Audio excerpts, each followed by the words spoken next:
او امارات کې بشر حقوق نه دي مراعات شي د ښځو حقوق نه دي مراعات شي د ښځو په حقوقو کې شپږ مادهیز فرمان موږ صادر کړی دی چې دغه ظلمونه په افغانستان کې د ښځو سره کېږي دا نظامونه ټوله چې تېر شوي دي هېڅ چا د ښځو حق نه دی ورکړی ښځه په زور باندې مه ورکوه د ښځې مهر مه خوره ښځه په نکاح مه مجبوره کوه کونډه په زوره مه په نکاح کوه ښځې ته میراث ورکړه د ښځې حقوق مه ضایع کوه دا موږ فرمان صادر کړی دی علما اوس پر هغو باندې شرحې کړي دي کتابونه یې جوړ کړي دي په ډېر لنډ وخت کې به د هغو شرحې او دا فرمان راووځي علما وویل چې موږ د الله څخه داسې غوښتل چې په افغانستان کې الله داسې یو نظام راولي چې د دې مسلمانانو د حقوقو بالخصوص د ښځو د حقوقو دفاع وکړي نن الله راوستی دا نظام دا د اوس د خلکو حقوق په ګوته کړه تا دغه حقوق دي چې تېر کړه چې ښځه بې عفته کړه ښځه بې حجابه کړه ښځه بې عزته په حیث باندې استعمال کړه د ښځې دپاره د حیوان او د انسان فرق مه کوه دا ستا حقوق دي نن به دا غربیانو چې حقوق ښځو تور کړي دي دغه حقوق نن غواړي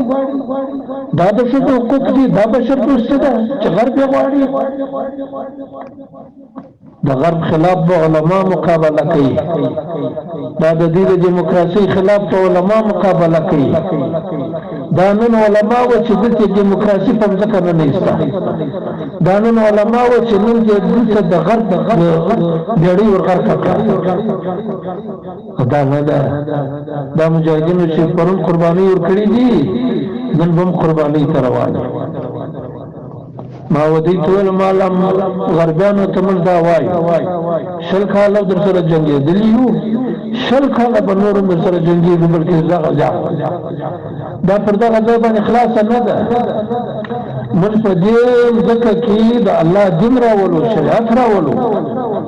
دا پر دې باندې نه ده خلاصه شوی چې موږ رالو بس کابل مو ونیوئ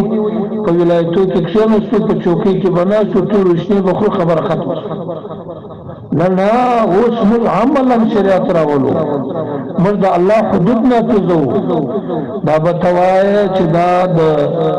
ښځو د حقوقو پایماله کېدل چې په ډبرو ولې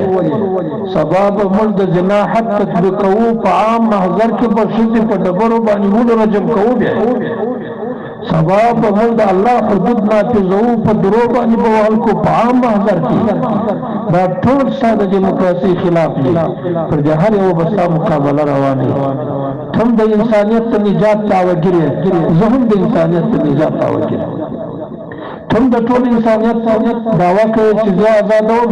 زه هم کوم زه د الله په نمایندګي کوم چې د شیطان په نمایندګي کوي الله ان حزب الله هم الغالبون دا د الله حزب غالب دا د شیطان حزب کامیاب دا یو د شیطان حزب دی یو د الله حزب دی د الله حزب الله ته خلق دعوت دی چې هغه علماء کرام او دا د شیطان حزب چې دی دا د طاغوت حزب چې دی هغه به خلق کفر دیموکراسي غربیت دې ته دعوت دی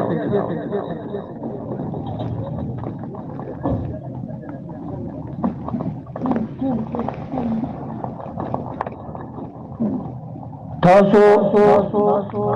دا بد ځان سره فرضوي وعبد ربك حتى ياتيك اليقين تر هغه وخت به د الله عبادت کوو د څو چې مرګ راته راځي تر هغه وخت به پر دا دل باندې دریږ ګورئ دا خو اسانه دی انقلاب راغی کافران مات شو خو اوس مهم دی د استقامت دی پر دا دل باندې ودرېږي او دا خپل دین وساتل شي دا خپل عقیده وساتل شي دنیا دا کوشش کوي چې تاسو سبا دا خزانه در سواخ ذهن مواړي وری کوشش کوي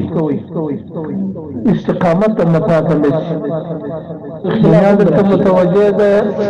یو مشر به درته غندي وي چې دا نه دی قابل سړی داسې به کوي دې چې ما د کوي به عمارت څوک مو پر قوانینو باندې اعتراض کوي، څوک به د علم په لباس کې، څوک په بل لباس کې کوشش کوي چې ستاسو منځ کې دغه وحدت تر ختم کړي دا نظام. او دا نظام که ختم کېدی دا په دې تفرقه او اختلاف باندې ختم کېږي. د علماو ترمنځ به اختلاف راځي، د مجاهدینو ترمنځ به راځي، د پیرانو ترمنځ به راځي، د خلکو ترمنځ به اختلاف راځي. یو اختلافي مسله به راپورته کوي. اول می خبره دا ده چې د امارت چې کوم حکم راغلی ټول هغه در شا درېږي، بس هغه په مقابل کې چې څوک منفي نظر ښکاره کوي هغه ته اجازه مه ورکوئ. د امارت د فرمانونو د حکمونو مثبت اړخونه بیانوي، منفي یې مه بیانوي. دښمن د دې نه بد استفاده کوي. او د امارت باندې چې اعتراض کوي، امارت ته نصیحت کوي، کوشش وکړي چې پر عام منبر باندې مه کوي. پر عام منبر باندې د خپلو مشرانو عیبونه مه بیانوي، د امارت عیبونه مه بیانوي. ورسئ په کوم مشر کې چې مو عیب لیدلی وي د هغه سره یوازې کښېنئ، بس هغه عیب ورته ووایاست تاکې دا عیب شته. په عمومي سطح کې یو نقصان لیدلی وي د امارت مشر کې یا په خپله ورشه یا د یو خطه په ذریعه باندې ولېږه که دا نقصان شته. خو پام کوه د منبر او په عامو محضرونو کې مه بیانوه، دښمن د دې نه بد استفاده کوي. خپل وحدت وساتئ، کوشش وکړئ د دې شریعت په ضد باندې. دنیا کوشش کوي چې د خلکو ذهنیت خراب کړي، چې د شریعت آینده خرابه ده. دیموکراسي ورته تعریفوي، د دیموکراسي تبلیغ ورته کوي. کوشش وکړئ خلکو ته پر شریعت باندې ذهن ورجوړ کړي او خلکو ته د شریعت فایدې بیان کوي. 20 کاله په افغانستان کې د غربیانو تېر کړي دي، د خلکو پر ذهنو باندې بد اثرات کړي دي. تاسو کوشش وکړئ چې د ځوانانو ذهن جوړ کړئ. او امارت چې څه کوي